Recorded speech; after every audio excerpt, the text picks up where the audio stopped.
આ વડાલી ગામ છે, હિતેશભાઈ મેણિયાનું આ ફાર્મ છે, જેમાં એમણે મિશ્ર પાકમાં બધા 22થી વધારે જાતના શાકભાજી વાવ્યા છે અને જેના અનુભવની વાત આપણે હિતેશભાઈ પાસેથી જ જાણીએ. હિતેશભાઈ, કેટલા સમયથી તમે મિશ્ર પાક કરી રહ્યા છો શાકભાજીમાં? આમ ગણો તો છેલ્લા 5 વર્ષથી હું પ્રાકૃતિક ખેતી કરું. આ 5મું વર્ષ પ્રાકૃતિક ખેતીમાં મારે શરૂઆત થઈ છે. ઓકે. પહેલા 2 વર્ષમાં બહુ મિશ્ર પાક નતો, મીડિયમ કરતો હતો. પછી છેલ્લા અનુભવ 2 વર્ષ કર્યા કે આ રિઝલ્ટ શું મિશ્ર પાકમાં મળે છે. પછી રિઝલ્ટ મળવા મળ્યો એટલે પછી હું આ છેલ્લા 3 વર્ષથી 100% પછી મિશ્ર પાકમાં જ વાવેતર, ગમે મારો પાક વાવેતર કરેલો હશે તો મિશ્ર પાકમાં જ હશે.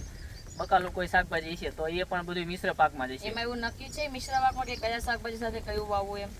એટલે આમ ગણો ને તો દળવાળી અને દ્વિદળવાળી બે વસ્તુ આ મિશ્ર પાકમાં વાવો ને એટલે ફાયદો રહેશે. અને કોઈ પણ પાકમાં મગ વાવો, કઠોળ ગમે પાક કરેલો હોય એની સાથે કઠોળ નાખો એટલે એ નાઇટ્રોજનની પૂર્તિ આપે છે. એટલે કઠોળ મિશ્ર પાકમાં સારું કામ આપે છે. તમે જે મગફળીમાં ચોરીનો પ્રયોગ કર્યો છે એમાં તમે શું અનુભવ રહ્યા? જો મગફળીમાં આમ ગણો ને તો અમારે મગફળી વાવવાની હતી. મગફળી વાવી દીધી હતી, બાજુમાં પછી સોળી વાવવાની હતી. તો સોળી કીધું વાવેતર ચાલુ કરી દીધી, સોળીનું વાવેતર કરી દીધું ચાલુ. પછી અંદાજ આવી ગયો કે હજી આપણે ઝીણી મગફળી વાવવાની છે, મોટી માંડવી. તો કે માંડવી અડકથી માંડવી વાવી દેવી અને સોળી પછી આગળ વાવશું. તો એમાં સોળીનો સાહ વવાઈ ગયો હતો. તો એમાં એની સામાં મેં હારે માંડવી હોત વાવી દીધી. તો એમાં બેમાં ડિફરન્સ એટલો છે કે મગફળી બેમાં સોળીમાં ડિફરન્સ છે, કાળી એકદમ છે અને છોડનો વિકાસ એ સારો છે. અને માંડવીમાં એટલો વિકાસ છે. અને ઓલી અલગ માંડવી નકરી છે એમાંય ફેર છે અને અલગ સોળી નકરી સાસ કરેલો એમાંય ડિફરન્સ છે. બેમાં ફરક ઘણો બધો છે.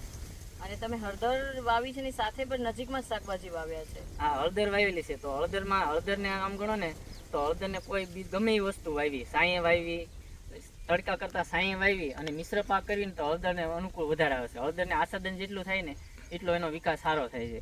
એટલે હળદરમાં મેં અત્યારે શાકભાજી વતન મિશ્રમાં વાવેલા છે, તુર મિશ્ર પાકમાં વાવેલી છે, કોઠીંબા વાવેલા છે, ચીબડા વાવેલા છે, વેલાવાળી વસ્તુ વાવેલી છે અને છોડવાળી વસ્તુ પણ હારે વાવેલી છે. તો આમાંથી કોઈ એક પાક વધારે ઉગે ને કોઈ પાકમાં નિષ્ફળતા જાય એવું ક્યારે થાય ના થાય? ના, નિષ્ફળતા આમ ગણો ને મિશ્ર પાકમાં હોય ને એટલે નિષ્ફળતા નથી જતી. આપણે આમ ગણો ને તો શિયાળુ પાકમાં વરિયાળી વાવી તો વરિયાળીમાં કાંઈ મિશ્ર પાક ન કરેલો હોય એટલે ગળો આપણે મોલો મસી આવતી હોય છે. તો એને એટેક આપણે અટકાવવા માટે ગમે મિશ્ર પાકમાં બીજી વસ્તુ વાવેલી સાથે હોય, હારે મકાઈ છે, સૂરજમુખી છે, ધાણા છે, એવું વરિયાળીમાં નાખેલી હોય તો એમાં ગળાનો એટેક એમાં આવશે. તો આપણો મેન પાક જે વરિયાળી છે એ બચી જાય છે. એટલે આ રીતનું મિશ્ર પાક છે ને તો બીજી વસ્તુ ભલે મિશ્ર પાકમાં નાખેલી વસ્તુ અમુક વસ્તુ નહીં થાય પણ આમાં આપણો મેન પાક છે ને એ બચી જાય છે. અને મિક્સ શાકભાજીમાં તમને કોઈ રોગો આવે અથવા તો કોઈ ખાસ ઉણપ હોય એવું કંઈ બને? ના, બહુ એવો ખાસ પ્રશ્ન નથી રહેતો પણ અમુક એવો